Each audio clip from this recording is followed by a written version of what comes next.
Hey, this is Dave doing an update video on the house build. We're finally back at the house build and we've been doing painting, and I'm going to do this is going to mostly be about the painting, maybe an update video on the Allura siding, the cement board siding.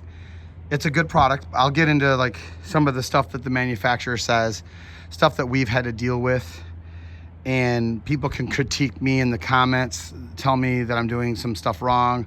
Hopefully I might learn something, but I'll tell you what we did.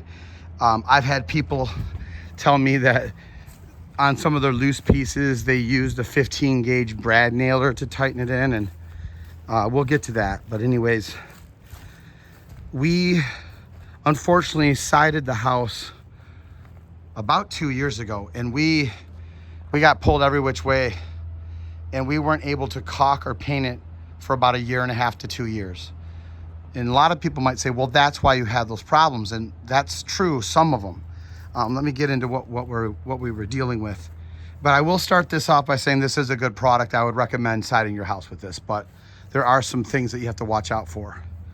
So we basically painted from there all the way around the front and on the back right side of the garage. Right now, Justin's in the lift. I'll actually go down there and peek and show you what he's doing. I've been booming him up. It's a one-man job in the lift.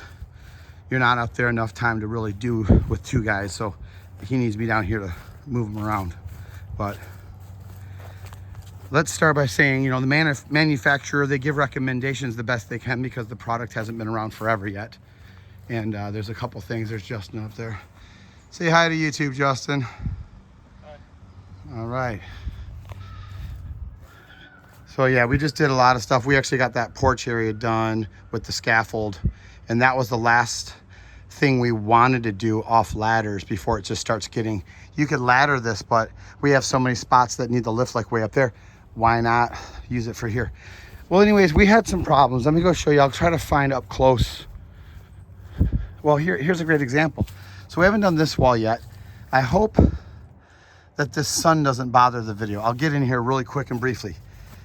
You'll see right here, it's kind of, this one's not too bad, but the nail in the corner at the butt seam pops off. Every single nail we shot in here on the butt seam, we laid it out on layout, so it hit a solid stud. The problem is the cement board siding is, I would say, 5/16 thick. It's brittle. It has fiber in it, but you know, obviously if it was only cement, it would just be really brittle and it would just snap if you looked at it wrong. But the problem with this product is that every time you have a butt seam, which you do end up with a lot of them, even if you land a dead center on a stud, which you have to do that's the manufacturer's guidelines, you have to shoot the nail about 3/4 to an inch away from the butt seam and put a slight diagonal and hit that stud. And you can do it, and it does it. But what we found was 60% of those eventually break off and crumble, and then it leaves the whole end flopping, and then they both do it, so then it ramps off, and then it pushes the above piece. You could probably see, I'll get a little closer, you'll see that you'll have like a bigger shadow where that butt seam is, and you'll see that there's a bigger shadow under it in that area.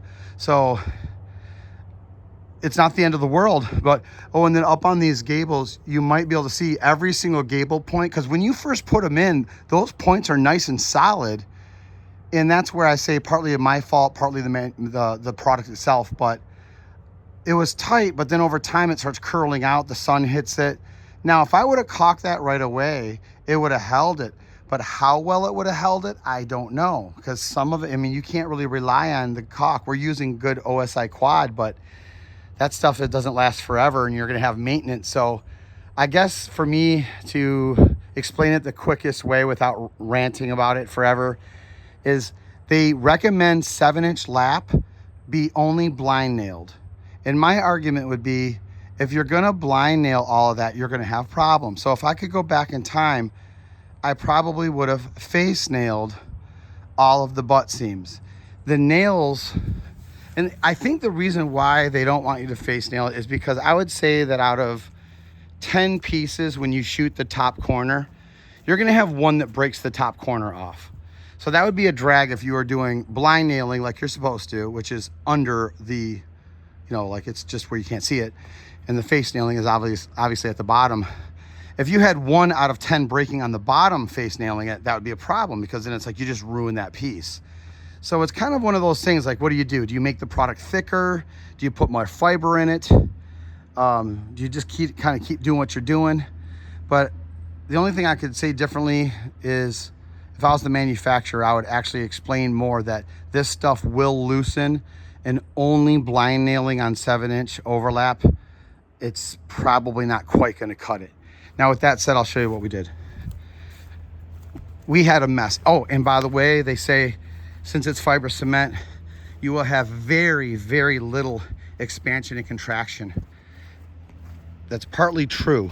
Where you don't get a lot of sun, shade, part sun, you don't really have any expansion contraction. Over here, this wall right here just gets beat to death all day long by sun. It was so bad in here that some of them, I swear, some of those pieces, like 2 of them, almost fell off the house. It was so wavy. Now, I think most of the problem came from the fact that this is a gable truss, which means 1.5 inch flat this way. You do not have the 3.5 rigid this way. So it's like this. You go up there, you look down the side, it's just a little wavier than most walls. This was a big truss. I have a feeling that most of the problems with some of the pieces coming off, buckling a little bit, came from the fact that that truss dried out. We put them in the dead of winter. They were fresh made truss.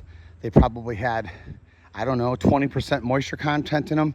Now they're probably only at 8 or 9% moisture content. It shrunk. I could tell by a couple pieces, it's as if the center sagged down by like a 1/2 inch. And there was some that I had to almost jack up with a jack.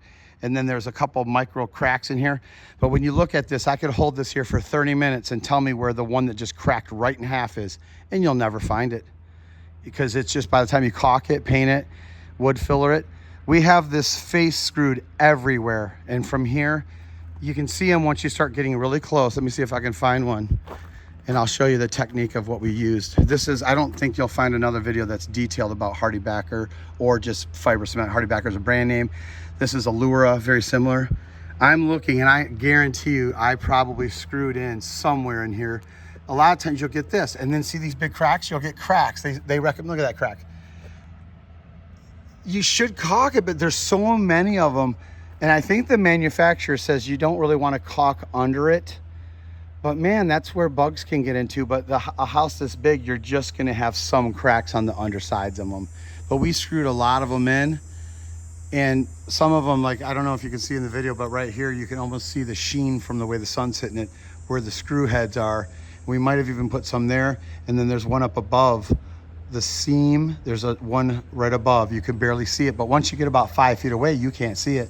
So I highly recommend. So what we did is we squirted quad caulk up. Now we have a flash card between the butt seam in case rain gets in there, it will spit out. So when we caulked under here for added strength, we left 2 inches this way, 2 inches this way of no caulk, so it can still drip out. A lot of people might say, well, you shouldn't caulk it at all. Well, I don't know. Tell Allura to make a better product, I guess. That would be my argument back to that. Like, you have to do what you got to do. You can't let your siding fall off your house. You can't make it look like crap. It has to be locked in. And the only way we found to lock it in was to pre-put quad caulk under it, and then drill a pilot bit with 3 30-second drill bit. And then we've got, just remember 3 30-seconds. I might as well just show you.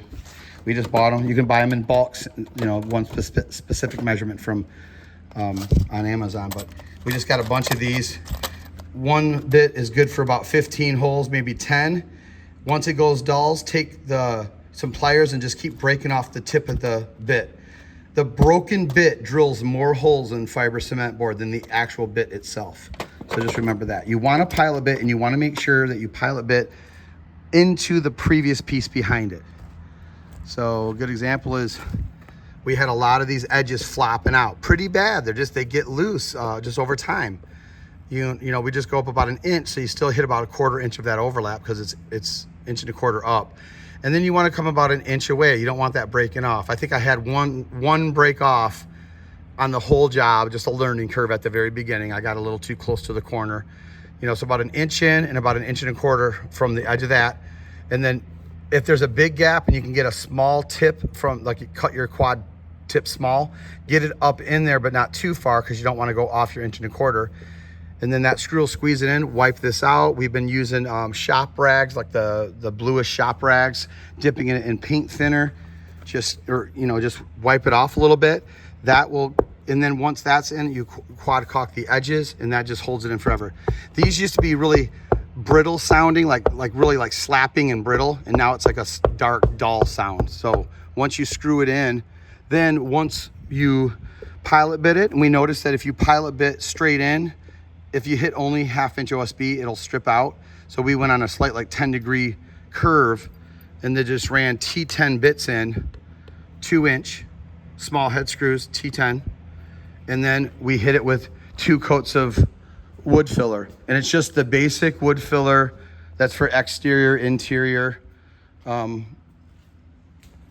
can't see a box of it, but so that's what happened. So we went from, I mean, it looked like this siding was about ready to fall off the house. Everything was flapping around. It was awful. And then now, you know, this is 2 coats. We went with Benjamin Moore. I believe it's called Regal high build paint. It's considered to be like 2 coats in one. So we just did 2 coats of it. This is Jockey Hollow Gray, and this is White Dove or Dove White. Just 2 coats, and it's beautiful. Looks very nice. So it's almost like putting 4 coats of paint on it. But another thing too is they say, well, don't caulk over horizontal stuff. Well, you know, when you're sitting there screwing that stuff in and you see a big gap up there and you see ants and crap crawling up under there, dude, I'm sorry, but I don't see any disadvantage of caulking that. The main thing is they don't want water to wick, so they tell you to leave the hardy backer or the Allure siding up about 1/4 inch off of any surface, like the metal Z channel, which I did. But when you see ants and stuff kind of trying to find penetration going up into your house right there, I'm sorry, I'm caulking that, because I'd rather have some type of expansion issue, some type of caulking failure issue, rather than having a bunch of carpenter ants chew half my gable truss off. So it's risk versus reward, give and take on those types of things. So we just went ahead and caulked all of this. Lots of caulking. Another thing we did, if anyone's doing black walnut and they're wanting a caulk that matches absolutely amazing, where it's just perfect for pine that's stained black walnut, it is right here. NPC, non-playable character. If you're a gamer, you'll get that. NPC caulk. The color is Imperial Brown. Imperial Brown. This is the one that just matches perfectly to black walnut. You can't, it just mixes perfectly with the mixture of the different browns within a black walnut stain or real black walnut. So NPC caulk, Imperial Brown. And so we just been going around with the screws. And then I bought fender washers because I thought that there was going to be a lot, like where there was tension, like where the siding buckled off. I thought there'd be so much tension it would almost pop through the small head screws. There was only like 2 like that on the whole house. Most of it was just, you run the little screw and it holds it nice and snug. And then the quad caulk that you put behind it squeezes out real nice. And yeah, so yeah, so if you're ever having a problem with it, you're like, why is my siding buckling? Something's wrong. It's just nature of the beast. It's expansion and contraction. Ice cold winters, blistering hot summer. I don't care if it's, you know, a rare mineral. It's still going to expand and contract a little bit. You're still going to have problems with the material itself, or maybe the paint is expanding, maybe the caulk. So OSI Quad, speaking of that, it expands and contracts really well with the changes in season. So with that said, I'm already at almost 15 minutes. One thing we did not do is we followed the recommendation of not caulking the seams, because you will have a little bit, but I've noticed that when we put them together, the manufacturer says butt them together. You don't want to cram them together, but you know, just gently touch them together. We really haven't had any expansion left and right that caused those to gap too far out or buckle and pop. So they are right as far as there's not really much expansion and contraction. As I'm doing this video, I really think the main problem we had with a lot of the siding buckling and popping off was on the spots that the sun hits. It just really dried out the actual framing lumber, and it just shrunk and it messed everything up. So in some ways, I'm actually glad that I waited and didn't have time to paint right away. Because if we would have just slapped on the siding and just went ahead and caulked and painted right away, all of that buckling and stuff might have happened. Now you would have had less, because we did have a lot that if it would have been screwed and caulked originally, you would have had less of it. But we would have still had problems on the seams, the butt seams. I have a feeling there was a lot of shrinking and then middle sagging by a 1/2 inch. I don't know what's going on, because obviously the beam stayed straight. There might have been, maybe there was a gap with the truss being slightly arched a little bit. But who knows? But I think it was mostly because the lumber shrunk. But it gets really hot up here. But at this point now I'm just babbling. So hopefully this video helped, and I'll see you on the next one.